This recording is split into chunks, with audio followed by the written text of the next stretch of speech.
What's going on, guys? Welcome back. This is going to be your nightly recap for the NBA for the night of, let's check the date, January 4th, 2021. And yeah, so basically we're just going to get into the nightly recap of all the games. I really didn't see all of them. Usually I pick 4 or 5 to really view throughout the night, especially in late game situations or, anything like that. And yeah, I don't touch every game, but we are gonna, discuss, give our opinions, and show stat lines for every game. As we want to cover all of the NBA, no matter what, all of the NBA. That's what we want to cover. And so yeah, let's just get into the games that I did not cover. And the first one is going to be the Dallas Mavericks beating the Houston Rockets 113-100 as Luka Doncic goes for a 33-point triple-double. And, this Mavs team is finally starting to get the wheels turning. Tim Hardaway Jr. came off the bench, gave him a good spark. I think he went 7 from 9 from three-point range. And, just gave him a good spark off the bench, really. Let's check his overall field goal percentage right here. Here we go.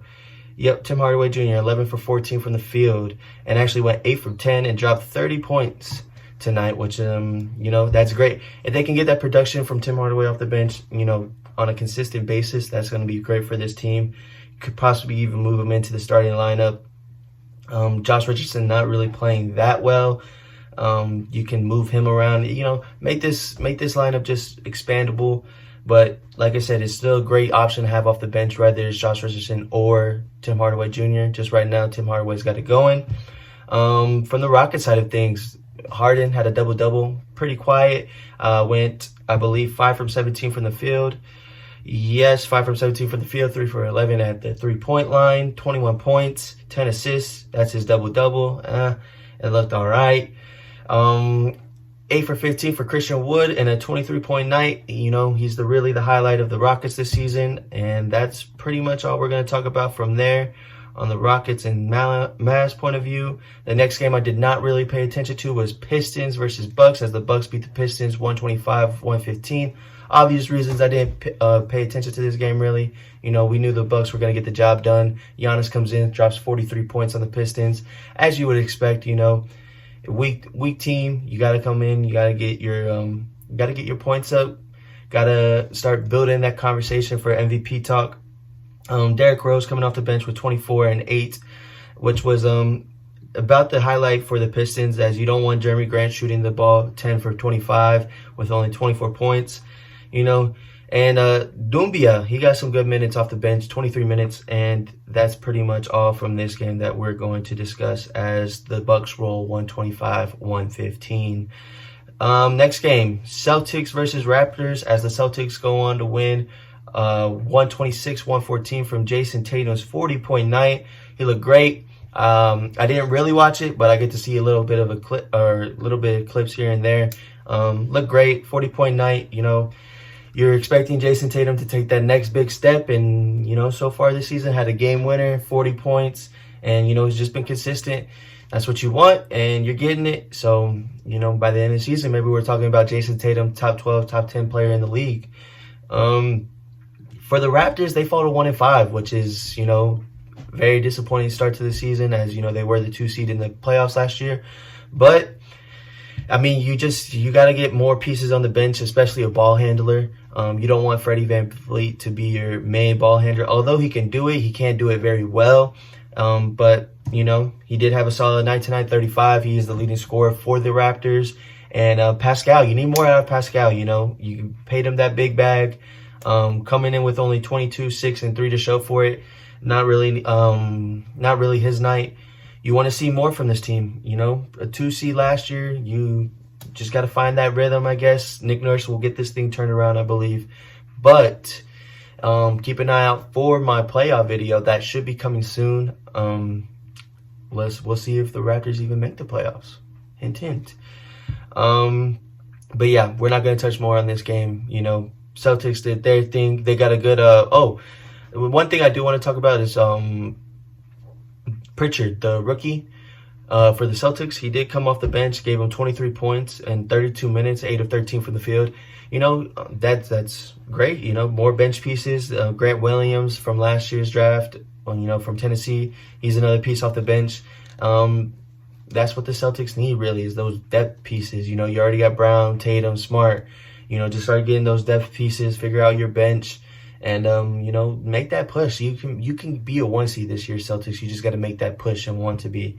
But that's all we're gonna say for that game, as I did not watch that completely either. The next game we're gonna talk about is the Charlotte Hornets versus the Philadelphia 76ers as the Philadelphia 76ers continue to roll 6-1 on the season. And Tobias Harris's play is really, really surprising everyone this season. He's got the potential to be a most improved player, as he's the leading scorer for the Sixers tonight with 22.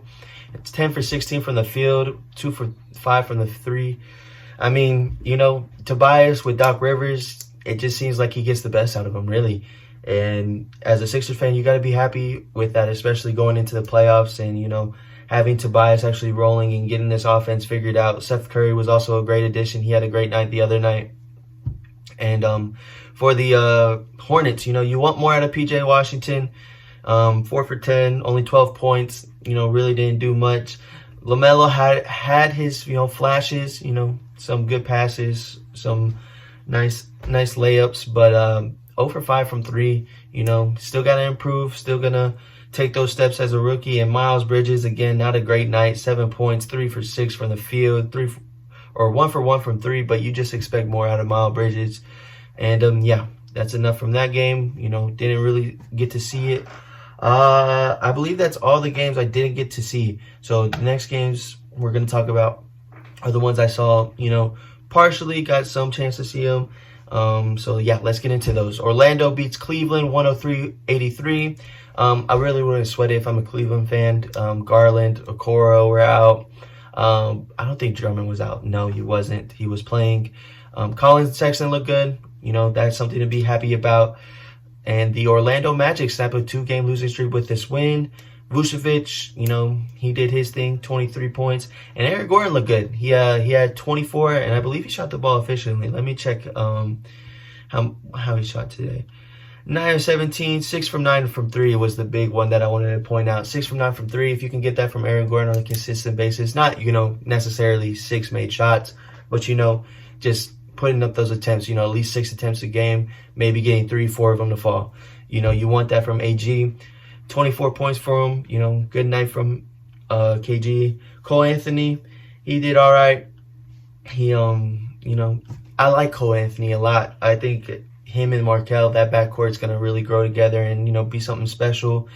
And sorry about that. My phone cut out or whatever. But yep, that was the Orlando-Cleveland game. We went over all that. The next game I want to touch on is the Oklahoma City-Miami game, as Miami goes over Oklahoma City 118-90. Basley and SGA look good for Oklahoma City. Not really anything else, not many pieces you want to be excited about for that team. For Miami side of the ball, Olynyk seems to have solidified his spot in the starting lineup, as, he shot great today. I think he made 5 out of 7 threes, and, he brought something to that starting lineup that, I believe Eric Spoelstra is going to look at and just be like, okay, this is what we need to continue to go with on a consistent basis when we have everybody playing. Which, yeah, 5 for 7 from 3, 19 points for Kelly Olynyk. He almost led the team, but Bam Adebayo on 9 of 10 from the field got 20 points. And 8 and 4 from Bam. You love to see it. He's going to continue to put up great numbers. Bam is probably top 3, top 2 center in the league right now. Another game that I thoroughly enjoyed watching was the New York Knicks and Atlanta Hawks game, surprisingly, as the Knicks have a Rookie of the Year dark horse and Emmanuel Quickly. He played all of the fourth quarter, brought a certain energy to that team that I really liked. And, ultimately led this team to a win over the Hawks, who are a great team as well. And Julius Randle continues his good play, as he was 1 assist away from a triple-double again, 28 points, 17 boards, and 9 assists. So great play from Julius Randle. But from the Hawks side of things, Trae Young still did his thing, 31 and 14 for Trae Young. And also DeAndre Hunter looked pretty confident in his shot when I was looking at him. DeAndre is going to bring that defense to the team, but, his shooting and his offense, it can be streaky, but you know, it's looking like he's confident. He had a good 23 tonight. Kevin Huerter struggled, but in reality, it was just a good game from the Knicks, really. And Mitchell Robinson is just a beast, you know, on the defensive end of the ball. I don't know who he blocked, but he had a clutch block in the fourth quarter for the Knicks. And, you know, this Knicks team is surprising, and we need to keep our eye on them throughout the whole season. And then last but not least, we're going to go to the game of the night, which was the Indiana Pacers and the New Orleans Pelicans. This game went into overtime. I was able to catch the fourth quarter, and in the fourth quarter, BI from the Pelicans was he was playmaking, man, and, you know, you love to see it from BI. What really hurt the Pelicans here was there's not a lot of depth. You can really tell with this team. They only go about 4 deep, and even with the 4, Nickeil Alexander only had 11 minutes, and Jackson Hayes only had 14. So you're really only running like a 7-man lineup, really, 7.5 with those minutes. But, you know, you really need more depth from the Pelicans. But 31 from Brandon Ingram isn't bad. 24 from Zion, 10 and 2 from him as well. And Lonzo had an efficient night, 7 of 11 from the field, 4 of 6 from 3, 18 points. But just wasn't enough to get it done as Oladipo continues his good play from the beginning of the season. 8 from 17 from the field, 25 points, and 6 assists to go with that. And then Domantas Sabonis, he had a good double-double, you know, wasn't too shabby himself, 19 and 11, sorry. And then Malcolm Brogdon, the game winner floater, looked pretty. He was fading to his left, I believe, as he was shooting the shot. And yep, Pacers get the win over the Pelicans, 118-116. And just an overall great night of basketball. Enjoyed watching all the games I had the chance to watch. I'm not going to be able to cover this Sacramento Golden State game, but as I can see from right here, watching it right now, it's 57-36 Golden State. Curry coming off that 62-point night, you know, he's probably still feeling himself. Let's check that box score real quick before we head out of here. Let's see. Yep, 18 points for Curry. Let's see. 18 points, 3 assists, 3 rebounds. How's Kelly doing? Kelly 3 for 7. He made a 3 tonight. He made a 3. But yeah, it looks like the Warriors are going to get the job done against the Sacramento Kings tonight. And yeah, guys, that's going to be all for me. If you liked the video, please like and subscribe. And yeah, SFL.